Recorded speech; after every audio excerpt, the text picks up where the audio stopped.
Hook asterisk imagine spending 4 years, 4 years of your life, building a future with someone you love, only to have them brutally expose their true, monstrous nature in the most public, humiliating way imaginable. The betrayal? It felt like a punch to the gut, but what came next, that was pure, unadulterated shock.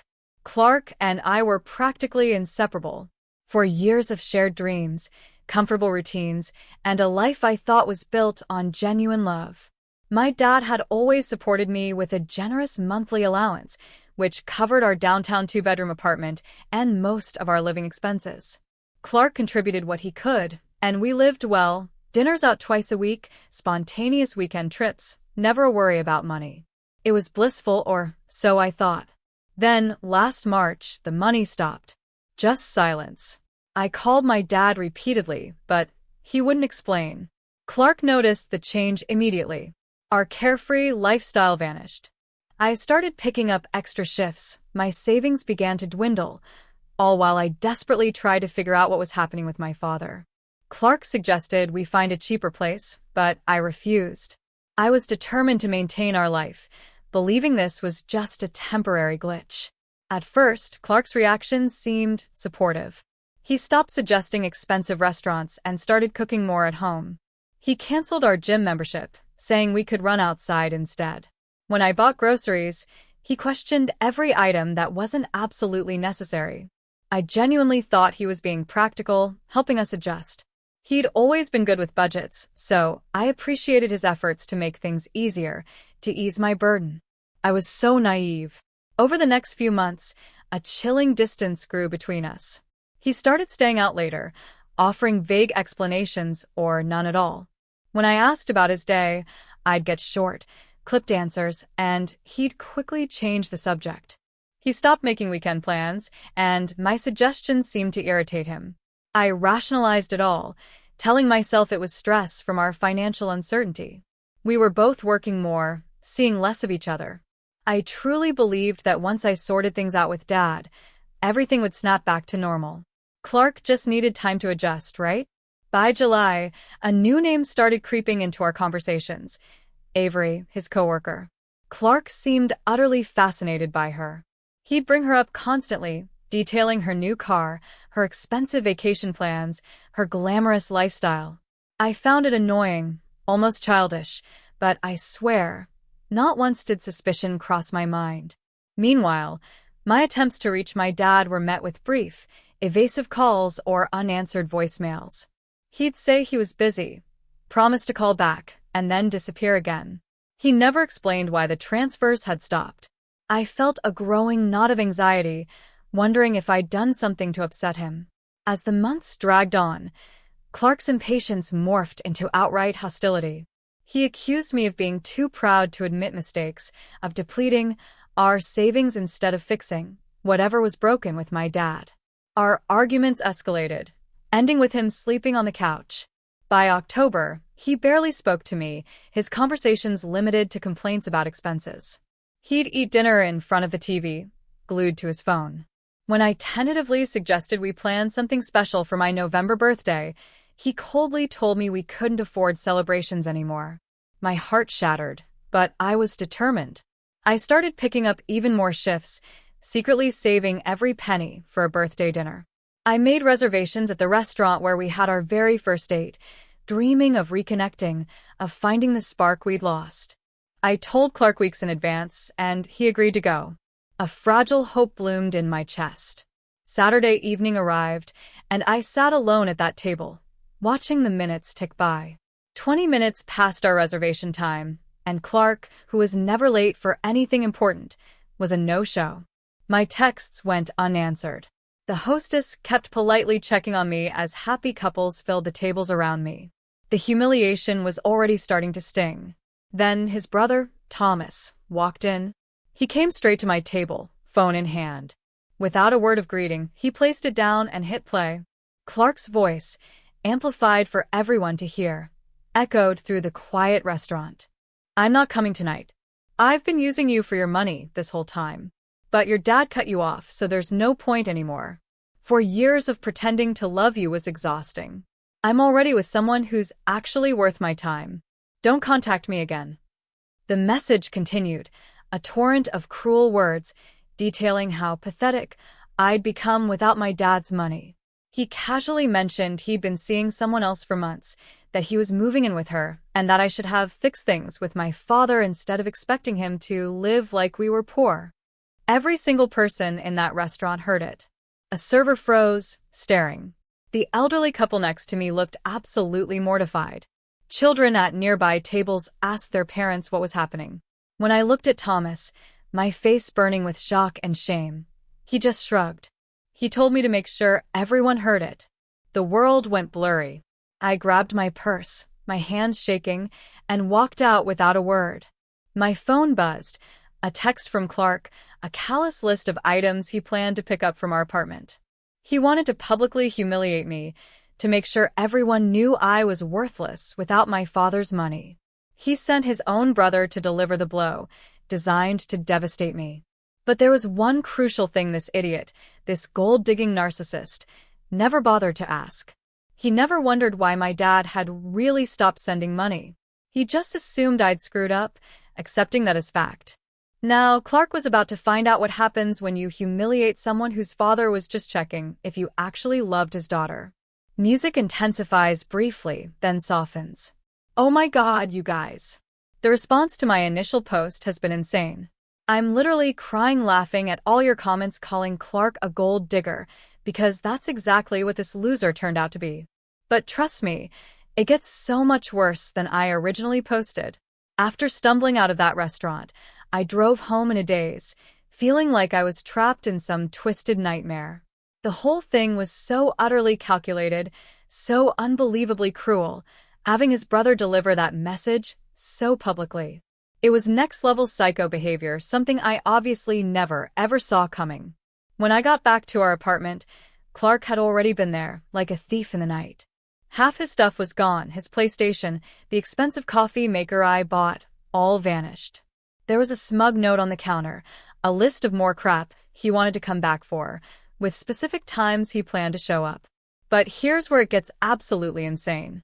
While I'm sitting there, staring at this monstrous note, trying to process what just happened, my phone starts blowing up with texts. Not from Clark. From his mother. His mom, Marie, was texting me, asking if I was okay, saying she heard what happened.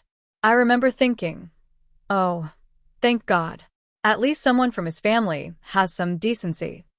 Wrong. So incredibly wrong. She immediately launched into this tirade, saying Clark told her I'd been acting strange lately, that he discovered I was seeing someone else behind his back. I had to read those texts 3 times. I simply couldn't believe what I was seeing. This absolute piece of trash had told his entire family that I cheated on him, that he'd found out about my affair, and that's why he left me in such a dramatic way, because he was heartbroken and betrayed. Now, his whole family thought I was some cheating hussy who destroyed their precious son, and they were all rallying around him like he was the victim.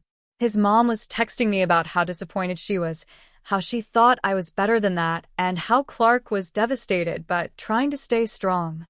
I was so angry I was literally shaking. For years of treating his family like my own family. For years of Christmas dinners, birthday parties, family vacations, and this is what I get? Him lying to them about why we broke up, so he wouldn't have to admit he left me for someone he thought had more money. Midway subscribe line asterisk, softer, more direct tone. By the way, if you're still with me, still reeling from this mess, make sure to hit that subscribe button.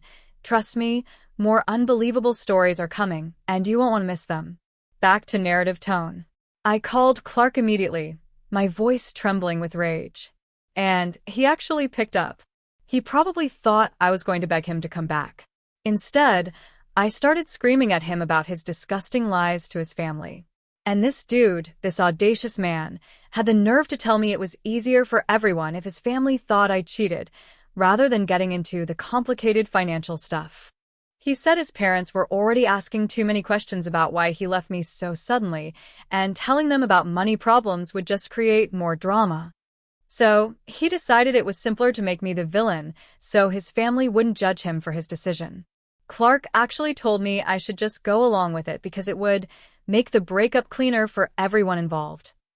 He said if I just let his family think I cheated, they'd stop asking questions, and we could both move on. I hung up on him, my blood boiling. I immediately started calling his family members, one by one, to tell them the truth. But guess what? Clark had gotten to them first. His mom, his dad, Thomas, his sister Melanie, they all had the same story memorized. I was the cheater. Clark was the heartbroken victim. And they weren't interested in hearing my side of the story. His sister Melanie actually told me that Clark had shown them proof of my affair. Apparently, some texts between me and a male coworker that Clark had completely taken out of context and twisted to look suspicious. These were normal, everyday work conversations about projects, but Clark had convinced his family they were evidence of me being unfaithful. The worst part was talking to his dad, Thomas, who I'd always had a great relationship with. This man had walked me down the aisle at his daughter's wedding because my dad was traveling. He'd called me his bonus daughter and always made me feel like part of the family. And now he was telling me how disappointed he was in my choices, how I'd broken his son's heart. I tried explaining what really happened, about the restaurant, about the voice message, about Clark leaving me for Avery, but Thomas just kept repeating that Clark had already told them about my lies and manipulation. Apparently, Clark had prepared them for the possibility that I might try to twist the story to make myself look better. So now, I wasn't just dealing with being publicly humiliated and abandoned. I was dealing with an entire family that thought I was a cheating liar, all because Clark decided it was more convenient than admitting the truth about why he really left. But here's the thing. Clark didn't count on me. I'm not some helpless victim who's going to just take this lying down. If he wanted to play dirty and destroy my reputation with his own family, then he was about to find out what happens when you mess with someone who has nothing left to lose. Clark had made one crucial mistake in his Little Lie campaign. He'd forgotten that I still had access to all our shared accounts and 4 years' worth of actual evidence about what our relationship was really like. While Clark was busy spinning his sob story about being betrayed, I was gathering real proof of what had actually happened. Bank statements showing that I paid for most of our expenses. Photos from social media showing us happy together, right up until the money stopped. Text conversations between us where Clark never once mentioned being suspicious about cheating. And the best part? I found Clark's Instagram messages with Avery. Hundreds of them. Heart emojis, inside jokes, plans to meet up, all while he was still living with me and pretending to be committed to our relationship. So, Clark wasn't just a gold digger. He was a cheater who had the audacity to accuse me of cheating to cover up his own infidelity and his real reasons for leaving. I sent screenshots of these messages to his mom, Marie, along with a very detailed explanation of what had actually happened.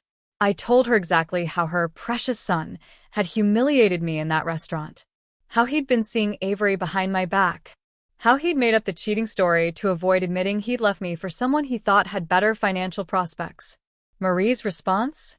To tell me I was obsessed and delusional and that I needed to move on and stop harassing their family. She said Clark had warned them that I might become unstable after the breakup and try to cause problems for him and Avery. That's when I realized Clark had played this perfectly. He'd not only stolen 4 years of my life, he'd managed to turn his entire family against me and paint me as the crazy ex-girlfriend who couldn't accept that the relationship was over. Music picks up briefly, then dramatic pause. You guys are absolutely killing me with these comments. And I need to tell you what happened next because this story gets so much more insane, and I'm still processing how Huvel Clark actually turned out to be. After Clark's family completely dismissed all my evidence and called me delusional, I was sitting in my apartment, feeling like I was losing my mind. How do you fight against someone who's rewritten history so completely that even people who've known you for years think you're lying? But then my mom called me, and the first thing she said was, "We know what Clark did to his family, and we're not letting him get away with it." Turns out my parents had been in contact with Clark's parents for years. They'd exchanged numbers at family gatherings, followed each other on Facebook, the whole thing. My mom had seen Marie's passive-aggressive posts about her poor son being betrayed by his cheating girlfriend, and she was livid. My mom told me she'd already called Marie directly to set the record straight, and the conversation had been absolutely explosive. Marie had apparently doubled down on Clark's lies, insisting that her son would never lie about something like that, and that my family was just trying to protect me from the consequences of my own actions. So, my mom did something that made me simultaneously proud and terrified. She invited Clark's entire family over for dinner to discuss the situation like adults and get to the truth. And here's the crazy part. They actually agreed to come. Marie, Thomas, Melanie, even Clark's beloved grandmother, Veda, who I absolutely adored. They all showed up at my parent house on Sunday evening, probably thinking they were going to confront my family about raising a lying cheater. My mom told me later that the dinner was like a war zone from the moment everyone sat down.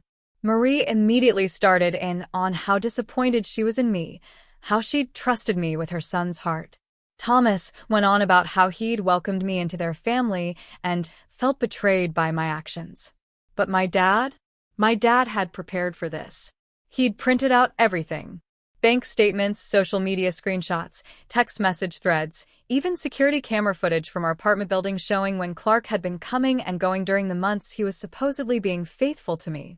When my dad laid all this evidence out on the dining room table, Clark's family went completely silent. Marie tried to argue that the evidence could be faked, but Thomas started looking through the papers, and his expression utterly changed. The Instagram messages between Clark and Avery were particularly damning. There were hundreds of them, going back months before my dad stopped the allowance. Heart emojis, plans to meet up when I was at work, Clark complaining about having to pretend everything was fine at home while he figured out his exit strategy. But the absolute worst part was a message where Clark explicitly told Avery that he was just waiting for the right moment to leave me, and that he needed to make sure I looked like the bad guy so his family wouldn't judge him for abandoning a 4-year relationship so suddenly. Melanie was reading over her dad's shoulder, and she started crying. She said she couldn't believe her own brother had planned something so cruel and calculated. Clark's grandmother, Veda, just kept shaking her head and whispering, "This isn't the boy I raised." That's when my mom dropped the real bomb. She told Clark's family that my dad had stopped the allowance on purpose as a test to see how Clark would treat me when things got tough. She explained that my parents had been suspicious of Clark's motives for months and wanted to see his true character. Thomas asked my dad directly if this was true, and my dad confirmed everything. He said they'd been documenting Clark's behavior throughout the test, and that his reaction had been worse than they'd ever imagined. Marie, predictably, started getting defensive again, saying that testing someone's relationship was manipulative and unfair. But my mom shut that down immediately. "We hadn't tested Clark's love, Marie," she said, her voice cutting through the tension. "We tested his character. And he failed spectacularly by choosing cruelty over compassion." Then my dad played them the recordings of my phone conversations with Clark, where he'd been tearing apart my character and bragging about how much better Avery was than me. Hearing their son's voice being so vicious and calculating about someone he'd claimed to love for 4 years was devastating for his family. But Clark's family wasn't ready to admit they'd been wrong. Thomas started arguing that even if Clark had handled things badly, I should have been honest about the family money situation instead of letting him think there was a real crisis. That's when I lost it. I'd been sitting there, listening to them make excuse after excuse for their son's cruelty, and I couldn't take it anymore. I stood up, my voice shaking but loud. Clark never asked me what was happening with my family. He just assumed I'd screwed up and started treating me like garbage. I yelled, "Your precious son humiliated me in front of strangers, lied to his own family about why he left, and tried to destroy my reputation to cover up his own cheating and gold-digging behavior." Marie started yelling back that I was being dramatic, that relationships end for lots of reasons. She said maybe Clark had made mistakes, but that didn't make him a monster. But Melanie? Melanie was done defending her brother. She said she'd always thought something was off about how quickly Clark had moved on with Avery, and now she understood why. She apologized to me, her voice thick with shame, and said she was mortified by how their family had treated me. Thomas was still trying to find ways to excuse Clark's behavior. Maybe Clark had been confused and scared about the money, he suggested, hadn't handled it well. He suggested we were all overreacting, that young people make mistakes in relationships. That's when my dad got really angry. He said that what Clark had done wasn't a mistake. It was a deliberate pattern of manipulation and cruelty that revealed his true character. He told Thomas that any man who would publicly humiliate a woman he'd claimed to love wasn't someone who deserved excuses or forgiveness. The argument got so heated that Clark's grandmother, Veda, finally spoke up, her voice surprisingly strong. She told everyone to stop yelling. She said she'd heard enough and that she was deeply ashamed of her grandson's behavior. She looked directly at me and, with tears in her eyes, apologized for how their family had treated me. But Marie wasn't ready to back down. She said that even if Clark had made mistakes, my family had no right to test their relationship in secret. She accused my parents of being manipulative and controlling. My mom absolutely went off on her. She said that any parent who raised a son capable of the cruelty Clark had shown me had no business lecturing other people about manipulation. She told Marie that Clark's behavior reflected the values he'd learned at home. The dinner ended with both families screaming at each other. Thomas was defending Marie, my dad was defending my mom, and I was in the middle, trying not to have a complete breakdown. But something important had happened. Clark's lies were starting to fall apart. Melanie and Veda were on my side now. And even Thomas seemed shaken by the sheer volume of evidence of his son's planning and deception. Music fades to a tense quiet. The very next day, Melanie called me directly.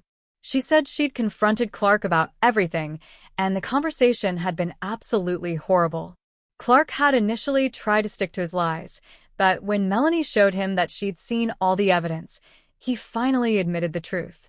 According to Melanie, Clark had broken down and confessed that he'd made up the cheating story because he was embarrassed about leaving me for financial reasons.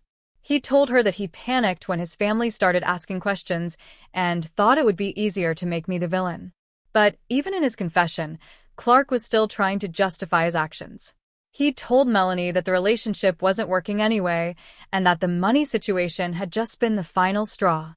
He'd insisted that I was better off without him and that everyone needed to move on. Melanie said she'd never seen her brother be so cold and calculating about another person's feelings. She told him that she was disgusted by his behavior and that he needed to tell his parents the truth immediately. But Clark refused. He said that admitting to his lies now would just create more drama and hurt more people. He told Melanie that I would get over it eventually and that dredging up the truth would only make things worse for everyone. That's when Melanie realized that her brother wasn't just a liar. He was completely lacking in empathy or remorse for what he'd done to me. She said it was like talking to a stranger who happened to look like her brother. She told me that she was going to make sure her parents knew the truth, whether Clark wanted them to or not. She said their family owed me a massive apology and that Clark needed to face consequences for his actions. But convincing Marie and Thomas wasn't going to be easy. They'd built their whole understanding of the situation around Clark being the victim. And admitting they were wrong meant acknowledging that they'd treated me horribly based on lies. Meanwhile, Clark was apparently telling Avery that his crazy ex-girlfriend was trying to destroy his relationships with his family by spreading lies about him. Avery was even posting on social media about how sad it was when people couldn't accept that relationships end and had to create drama to get attention. So now I was fighting a war on multiple fronts, trying to clear my name with Clark's family, dealing with his lies to his new girlfriend, and watching him continue to play the victim while painting me as the unstable ex who couldn't move on. Sound of victorious music starting subtly, then building. Last update, guys. I cannot even begin to describe what happened this week because Clark's entire life just imploded in the most spectacular way possible. And I am living for every single moment of his pathetic downfall. So, remember how Melanie was trying to convince her parents that Clark had lied about everything? Well, she didn't have to try very hard because my dad decided to take matters into his own hands and called Thomas directly. My dad told Thomas that he had something important to discuss about Clark and that they needed to meet in person. Thomas agreed, probably thinking my dad wanted to apologize or work things out. Wrong. My dad showed up at Thomas's office with a folder full of evidence that would destroy Clark's lies forever. But it wasn't just the Instagram messages and recordings this time. My dad had been documenting Clark's behavior for months during the test. And he had evidence that would blow Thomas's mind. Photos of Clark going out to expensive restaurants with Avery while telling me we couldn't afford to eat out. Credit card statements showing Clark buying gifts for Avery while complaining about our budget to me. The absolute worst part was a recording my dad had made during one of our family barbecues, where Clark was asking my mom about inheritance laws and how family money gets passed down. Clark had literally been calculating my worth as a future wife based on what he thought he could eventually inherit. Thomas listened to everything in complete silence, and my dad said you could watch Clark's father's face change as he realized his son wasn't just a liar. He was a calculating gold digger who had played their entire family. But here's where it gets absolutely insane. After Thomas heard all the evidence, he didn't just apologize to my dad. He called Clark immediately and told him to come to his office right now for an emergency family meeting. Clark showed up, probably thinking his dad wanted to discuss the drama I was causing for their family. Instead, Thomas played him the recordings of his own voice being vicious about me and calculating about my family's money. Clark's face apparently went white as he realized his lies had completely fallen apart. Thomas started yelling at Clark about how disgusted he was that he'd raised a son capable of such cruelty and deception. He said he'd never been more ashamed of anyone in his life, and that Clark had betrayed everything their family stood for.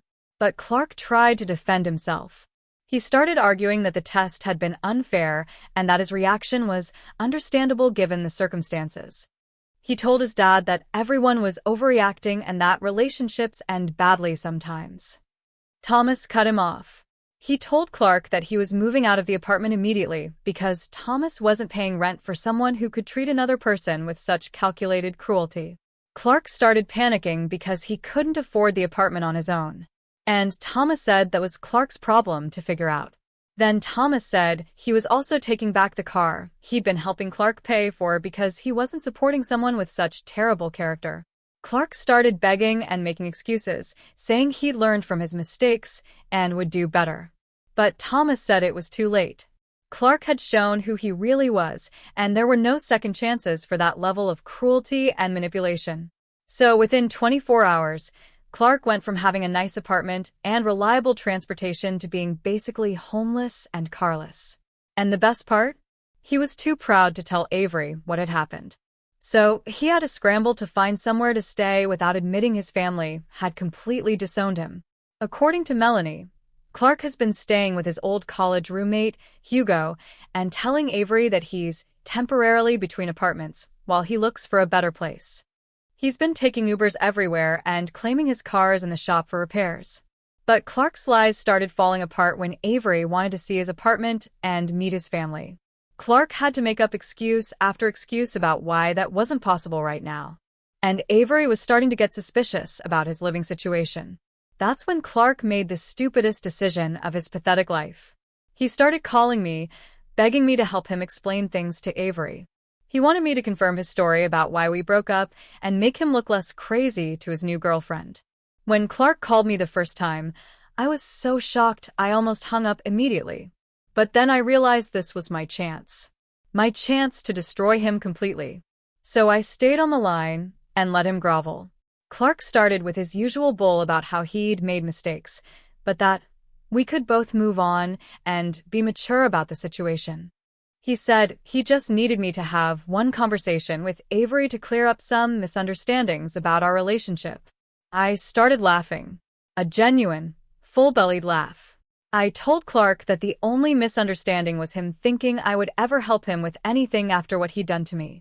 I said he was a pathetic loser who had destroyed his own life through his greed and cruelty. Clark started getting angry, demanding that I help him because we'd meant something to each other for 4 years. He said I owed him basic decency and that I was being vindictive by refusing to help. That's when I really let him have it. I told Clark that he'd thrown away 4 years of love for money that wasn't even real, that he'd humiliated me in front of strangers, and that he'd lied to his entire family about me being a cheater. I said he deserved everything that was happening to him. Clark started crying on the phone, begging me to remember the good times we'd had together. He said he knew he'd made mistakes, but that deep down I knew he wasn't a bad person. I told Clark that the test had revealed exactly what kind of person he was, someone who would abandon and destroy someone he claimed to love the moment it became convenient. I said he was selfish, calculating, and cruel, and that his family was right to disown him. Clark got desperate and started offering to tell Avery the truth about why we broke up if I would just help him keep his living situation secret. He said he would admit to his family that he'd lied about me cheating if I would cover for him about being kicked out. I told Clark that I wouldn't help him deceive another woman the way he deceived me. I said Avery deserved to know what kind of person she was dating and what happened to people who trusted him. That's when Clark started screaming at me, calling me a vindictive B****, who couldn't accept that our relationship was over. He said I was trying to destroy his life out of jealousy and that I needed to move on. I started laughing even harder and told Clark that I wasn't destroying his life. He'd done that all by himself, through his own choices. I said I was actually grateful he'd shown me who he really was before I wasted any more time on him. Clark kept calling back from different numbers when I blocked him, and each conversation got more desperate and pathetic. He started offering me money to help him, then threatening to tell people I was harassing him, then going back to begging and crying. During our last conversation, Clark was completely broken down. He admitted that Avery was starting to ask questions he couldn't answer, and that his friend Hugo was getting tired of him staying on his couch. He said he didn't know what he was going to do if his lies kept falling apart. I told Clark that maybe he should have thought about consequences before he decided to be such a cruel, calculating piece of S******. I said he'd made his choices, and now he got to live with them. But the absolute best part happened when Avery somehow got my number and called me directly. She said Clark had mentioned me as his ex-girlfriend, and that she wanted to clear the air about some things she'd heard. I was so excited I could barely contain myself. I told Avery that I'd be happy to tell her the truth about Clark and our relationship. I explained everything. The restaurant humiliation, the lies to his family, the months of him treating me like garbage when he thought I didn't have money. Avery was quiet for a long time, then said that Clark's story about our breakup had been completely different. He told her that I was unstable and obsessive and that he'd had to end things for his own safety. I sent Avery screenshots of Clark's Instagram messages where he'd been flirting with her while still living with me. I told her about the tests my parents had done and how Clark had failed it by choosing cruelty over loyalty. Avery said she was starting to understand why Clark had been so evasive about his living situation and family relationships. She thanked me for being honest with her and said she had a lot to think about. The next day, Melanie called me, laughing, because Clark had shown up at his parents' house, crying and begging them to take him back. He'd admitted that Avery had broken up with him after talking to me and that he had nowhere else to go. Marie and Thomas, finally seeing the real him, told Clark that he'd made his choices and now he had to live with the consequences. They said he'd destroyed every relationship in his life through his own selfishness and that they weren't going to enable him anymore. Clark is apparently staying in cheap hotels now, using what little savings he has while trying to figure out his next move. Ending asterisk, but here's the part that makes me laugh the most, the ultimate irony. Clark still doesn't know about the inheritance my dad mentioned. He threw away a relationship with someone whose family could have set him up for life, and he did it for someone with a slightly better salary than me. My parents started the monthly allowance again, by the way. Not because I need it, but because they wanted to make sure I knew that people who actually love you don't abandon you when things get tough. Clark is learning that lesson the hard way. And I couldn't be happier about it.